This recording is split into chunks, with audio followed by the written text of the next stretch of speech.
Hello friends, and welcome back to my channel. So it is the last few days of the Three Rivers Pantry Challenge, and we've been doing it as a no spend, and we've also been doing the last 14 months by not going to the grocery store. So no grocery store for the last 14 months. It has been interesting, I will say. Some challenges, but all in all, we eat out of our pantry anyway. For me, it's been a struggle not to fill those gaps and holes that we've made in our pantry over the last 14 months. But as of March 1st, that all changes. We will start to stock up and restock and fill up our pantries once again. But for the month of February during this challenge, I decided to try and get some of the items in my freezers out.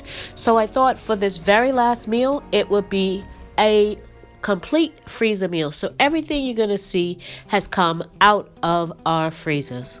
So I didn't want to end this challenge without trying these gummies that Jessica from Three Rivers Homestead makes. And I found this unflavored gelatin that I thought would work. It's not exactly what she used, but I think it might work. So I have some peach syrup and the gelatin, and I'm going to try to make some gummies. So she made a really big batch. I'm not going to go there quite yet because I don't have as many silicone molds as she had. I only have one. So what I'm going to do, I'm going to do 2 cups, and I have peach syrup here. And I'm going to put that into my pot. And I'm going to put 3 tablespoons of the gelatin. Now I have the packets here, and I'm going to just measure out. And as you can see, it's about 1 tablespoon per packet. So I'm going to put 3 of these little Nux gelatin packets in here and get them all stirred up.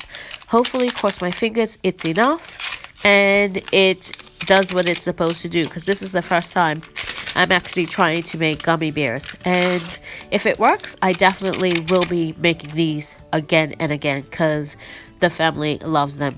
I won't say me, but yeah, me too. But here it goes. So on the stove it goes.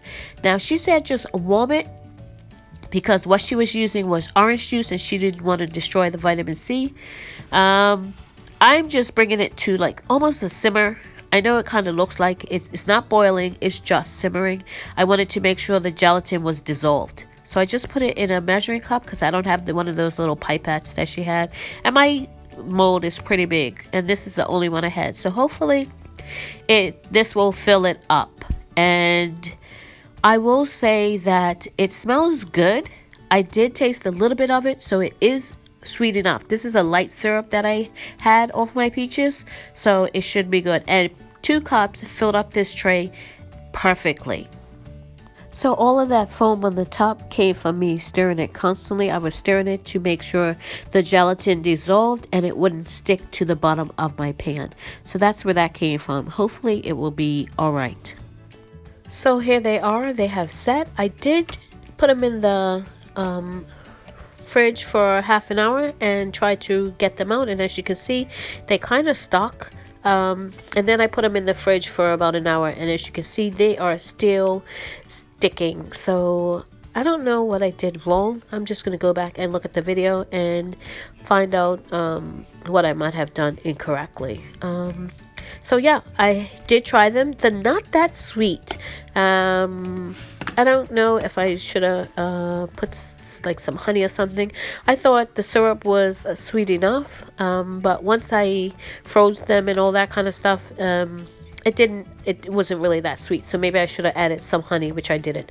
But I'm just gonna continue taking these out, and I'm going to put a top on them and store them in the fridge.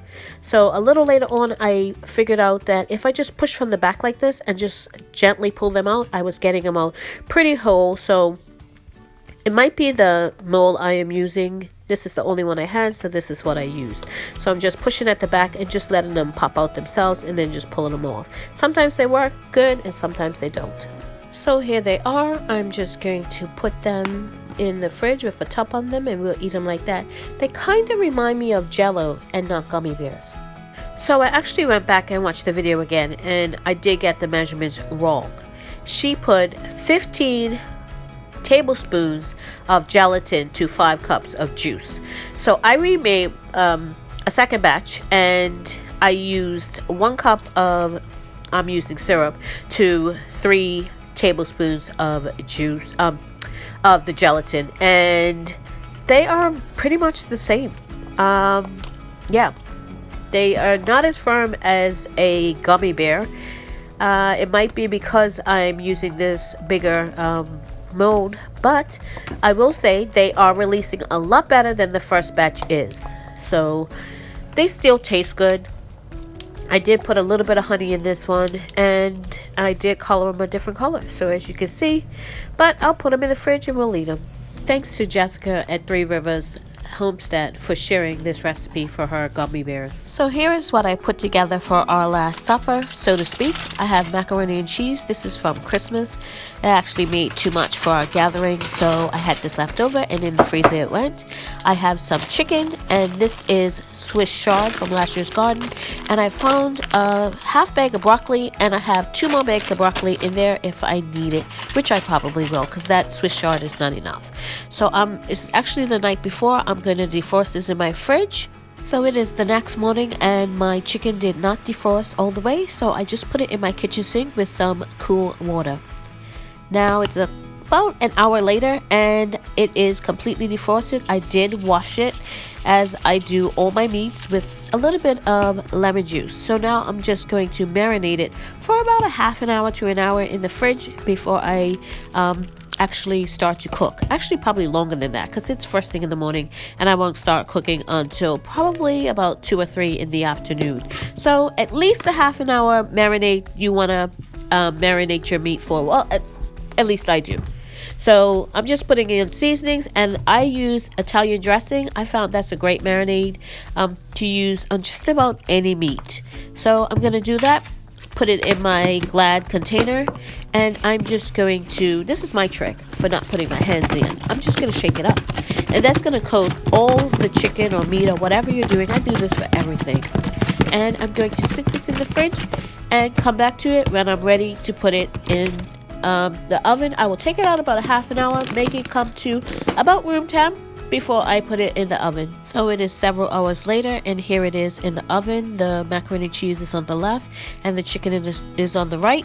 I do cover my chicken with foil, but I just took it off so you can see which was which. So here it is, and I'm going to cook it that way. So here is our last supper, all from the freezer, for the Three Rivers Pantry Challenge 2024. He wanted Swiss chard, so that's what he got with his macaroni and cheese and chicken. It was really delicious, and we thoroughly enjoyed it. And for this week's last sweet treat, I did a simple drop cookie. This was so easy to come together, and I actually did it by hand. You can use a stand mixer, you can use a hand mixer, whatever you want.